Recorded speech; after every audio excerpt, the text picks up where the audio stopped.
Listen up there, YouTube. Chip here with the Iconic Sportcycle Motovlog. Guys, what am I riding today?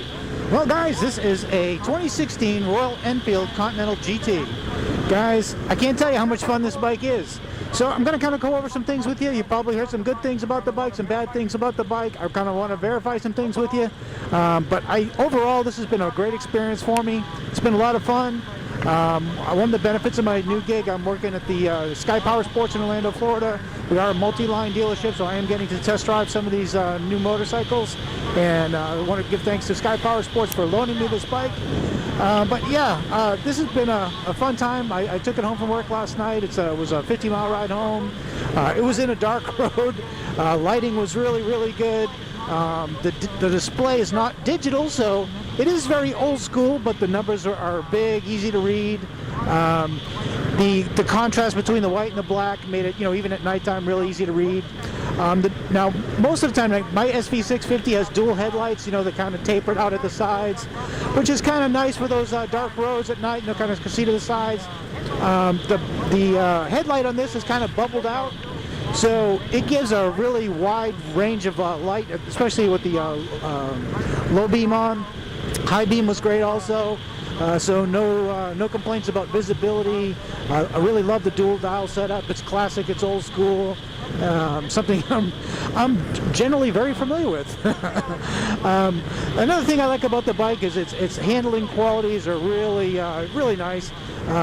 It has the 18-inch tall thin tire on it, so it's nothing that you'd want to do some heavy track times with or anything like that.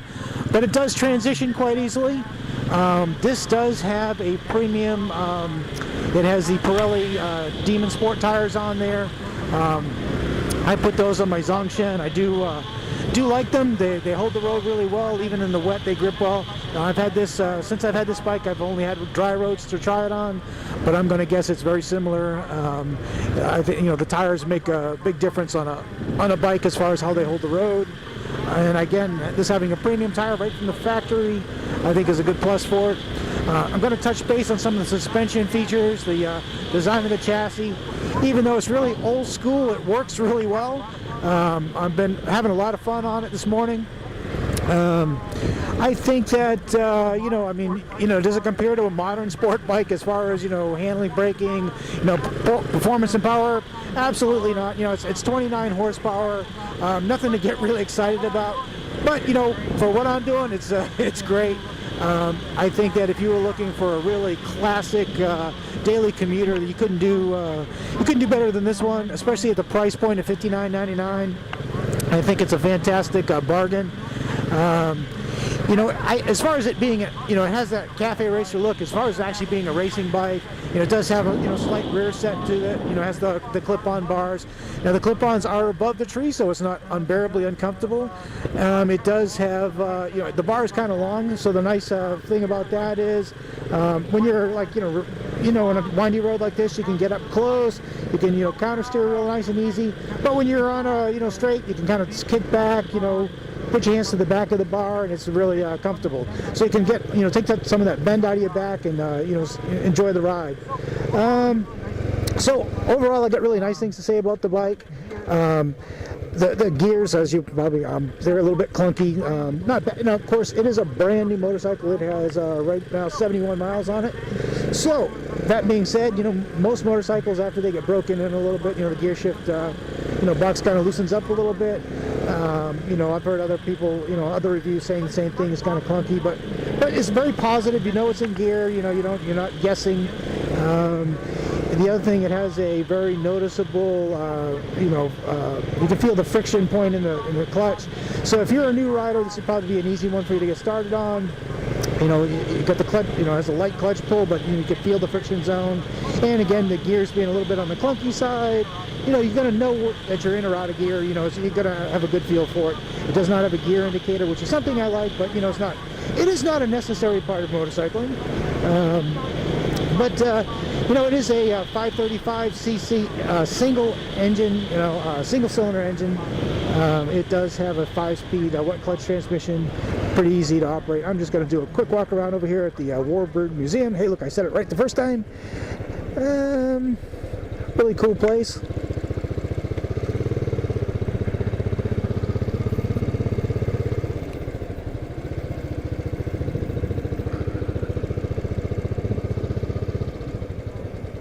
Take a quick look at the bike.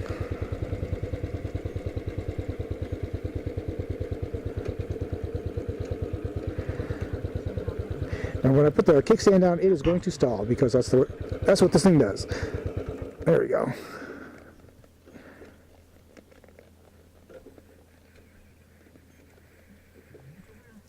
Yep, neutral there. There we go. So real quick, take a quick look at the Continental GT. Got the Brembo brakes, Pirelli shocks. It's got the Demon Sport Pirelli tires. It is a double cradle frame, so it's going to be really well built, really solid.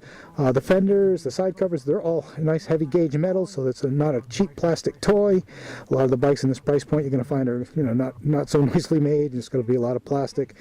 In this case, not the case. It's a very nice, nicely made motorcycle. Nice blend of fit and finish. I'm really enjoying it. So guys, if you have any questions about the bike, please post it in the comment section. Oh guys, it also has a center stand, so it has this nice easy grip. Get on the center stand, so service your rear chain, your brakes, tires, things like that. So it is a really nice usable bike. I highly recommend it. Of the things that I heard, the negatives that I've heard on the bike, I didn't really see or feel anything that would keep me from buying one. In fact, it's kind of a hoot. So it looks like people getting geared up to come to work this morning.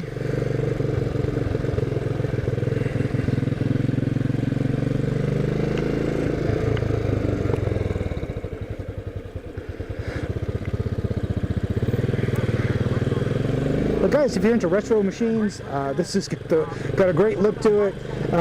Now, some of the bikes that you've that would compete in its class, or that are similar in styling, you've got the Triumph Thruxton. It's got the 865 parallel twin in it. It's a lot more motorcycle. It's also a lot more money. And the other one that's probably in its class would be the Moto Guzzi V7 Racer. Both of those are probably the only actual 60s style classic cafe racers that I think are built by the manufacturer. There's a couple of, like, the Buccaneer from SSR and all that. But I think for the money, this is probably your best bet at $59.99. It's a whole lot of bike. And again, it's called a cafe racer. You know what? I don't think I'd be wanting to race it. I don't feel it like it's a race bike, but it is really cool. It has a really great look to it. If you like that retro look, and that's something that I do really like, I think that you could really enjoy a bike like this. It is, easy to read twin dials up there. One of the things that I think is an absolute joy about this bike, again, is it's not a thrilling performer, but it's all low-end torque. It has a sweet spot between like 3 and 4,500 RPM. That seems to be where it likes to hum along. But in there, it's a lot of fun. You're coming up on curves like this. It feels really confident. Leans over pretty easily. You can steer with your hips. You can steer with the counter steer. It is. There's a little bump here. Yeah, it is. It can be a lot of fun, especially on a road like this. Again, this isn't going to be some kind of high-speed monster or long-distance cruising bike. But if you're looking for a little around-town commuter that's going to have a cool appeal to it, that's well beyond your peers, this is probably a good choice for you. Would I buy one? Yeah, I'd consider owning one. My commute now is pretty extensive, so it really wouldn't work well for my commute. However, it would probably be okay for like something to kick around town, take to a bike night, something like that. I think I'd really enjoy it. It is a single cylinder. It's not an over square, so it's like it's if I remember correctly, it's 87 by 90, so 87 millimeter bore, 90 millimeter stroke, which makes not a over square motor. Definitely geared towards low end torque, which it has gobs of. Like I said, 29 horsepower is nothing to get excited about. But it's a really lightweight bike. It's only about 400 pounds. There's a 31-inch seat height, so it's a very manageable motorcycle. Again, I've heard complaints on the fit and finish. Some of the other reviewers, I'm not thinking it's all that bad. They talk about welds and whatever. They don't look that bad. And it's got the frame is nicely finished. It's got a nice thick coat of some kind of coating on there. I think that overall it's really good. I like the finishes they put on the forks, the triple tree up here. It carries over to the rear sets and everything. I'm generally finding there's a lot of things I like about this bike. Now, one of the things I do find is an annoyance, and I've heard other reviewers mention this as well. When the kickstand is in the down position, it will turn over, but it won't start. So if you're not familiar with the bike, you may kill the battery trying to get it started. A lot of the bikes that are geared that way, the switch, won't start with the kickstand down. It doesn't. When you hit the starter button, it doesn't do anything. This one will spin over, it just won't fire. So I've heard other reviewers, make remarks about that. I did experience that myself. So oh yeah, that's right. You gotta take up the kickstand to get it to start. But again, it's been a lot of fun to ride. Let me use that word. It's been a lot of fun, especially on a road like this. Got some twisties to it. It transitions really nicely because of the tall, skinny 18-inch tires. It's got a very old school feel to it. Again, I've been riding since 1974. So my first cafe racer that I home built, was a Honda CB200. Well, it was not CB2. I think it was a CM200, but it was called the Twin Star. Turned it into a little cafe racer. It was a 200cc. Had a lot of fun with that bike. I really enjoyed it. I had it for many years. So I have an appreciation for this type of motorcycle. It throws back to 30-something years ago for me. So yeah, I'm an old guy. I get it, But I've really enjoyed the ride on the bike. I want to thank Sky Power Sports again for allowing me the opportunity to ride and review this motorcycle. Looking forward to getting to test drive some of the other bikes that they have offered. We've discussed me test driving. And hope to bring you some really interesting stuff. Again, I know that when you probably Google, Continental GT videos on YouTube, there's a few there. Most of them are from India. Interestingly, the home where they make these. But you'll see a lot of. This is a bike that belongs in a global market.